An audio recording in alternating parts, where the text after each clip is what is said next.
కొన్నిసార్లు గొప్ప సంగతులు చెప్పటానికి వారి చదువును కూడా దేవుడు వాడుకుంటాడు. మోషే సకల విద్యా శాస్త్రాలలో ప్రవీణుడు. ఇఫ్ యూ స్టడీ, నువ్వు బాగా మనసు పెట్టి శ్రద్ధగా నువ్వు చదివితే దేవుడు ఒకవేళ ఇంకెవ్వరికీ చెప్పని సంగతులు నీకు చెప్పొచ్చు.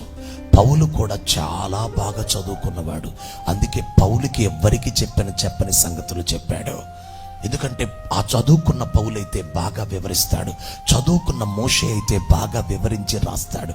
మీ చదువును కూడా దేవుడు, ఈ లోక చదువు జ్ఞానం దేవుడు మీకు ఇస్తే, ఆ పరలోక విషయాలను చెప్తే వాటిని గ్రహించి అర్థం చేసుకొని వాటిని సరిగా విభజించి బోధించగలుగుతారని దేవుడు చదువును కూడా వాడుకుంటాడు. దేవుడు పేతురు విద్య లేని పామరుడు, ఆయన్ని వాడుకున్నాడు ఆయన రీతిలో. విద్య కలిగిన పౌలుని ఆయన రీతులు ఆయన వాడుకున్నాడు. నా చదువు కూడా దేవుని కొరకు వాడబడటానికే. ఆయన ఏదైనా చెప్తే నేనొక్కడినే దాన్ని గ్రహించగలిగిన వ్యక్తిగా, ప్రభువా విద్యాభ్యాసములో అత్యధిక జ్ఞానముతో నన్ను నింపగలవా, అత్యధిక బుద్ధి వివేకములతో నన్ను నింపగలవా, నీ కోసం నేను వాడబడటానికి. దేవునికి ఒక స్తోత్రం చెప్పండి.